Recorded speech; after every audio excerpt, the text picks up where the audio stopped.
For a small town, a lot seems to happen in Saline, and when you get overwhelmed by which stories to turn to, we've got your back. We gather the stories from a variety of sources and present them to you in a way that's easy to use. This is Saline News, and these are the stories that you need to know.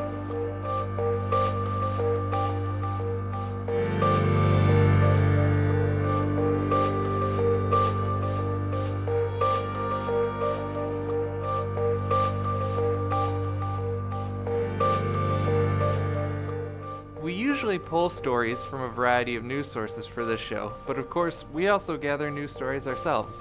One of the biggest events of the year, the holiday parade, happened last weekend, and if you weren't there for some reason, you missed out. Bringing together music, dance, some amazing floats, the parade was a huge success, and we were there to cover every moment. The parade will be airing on Channel 18 regularly through December, but if you're antsy to see it, head over to our Vimeo page and check it out right now. The Girl Scouts have always been a charitable organization, and our local cadet troop, 1694, is no different.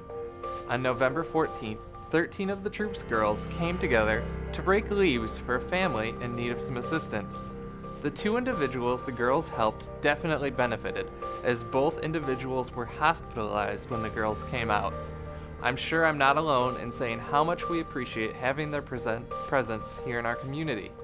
And of course, when the day was done, the girls made sure to jump into the pile a few times just for fun. Thank you to the Saline Sun-Times for sharing this positive story. Speaking of positive news, the Saline Post has an article up promoting the fire department's Toys for Tots drive. From now until December 19th, gift givers can bring in new, wrapped toys to the Saline Fire Department that will be donated back to kids in need in our community. The effort is in conjunction with Saline Area Social Services and helps about 150 families each year. Again, if you'd like to help, drop the toys off anytime before the 19th. Saline City Council has approved a new water system reliability update for 2015. At the November 16th City Council meeting, which can be found on the city's Vimeo page or on Channel 18, viewers can watch the presentation by Tetra Tech and Gary Rubel on what the next steps will be involved in the update. The city's last update was in 2009, and generally these updates occur every 5 to 10 years. The first step will be to update the drinking water table map, with plans moving on from there. Be sure to check out the meeting to catch all the details on how the project will proceed. Speaking of changes coming to Saline, the school bond is passed, with 62% of voters voting yes. In response to the outcome, the school board voted with a unanimous 7-0 vote at their last meeting to approve $40.5 million of the bond to be used in the next year. The Saline Post has a full write-up of the meeting breaking down how the money will be allocated, how the remaining funds will be sold, and any other details you might need to know. While the bond will definitely provide funds each of the schools need, we're starting with a great foundation to improve on. Niche.com, a website that charts different statistics to help families decide which school districts to move to, recently ranked Saline as the 6th best school district in Michigan. The site takes into account graduation rates, college attendance, SAT scores, and much more to rank each school.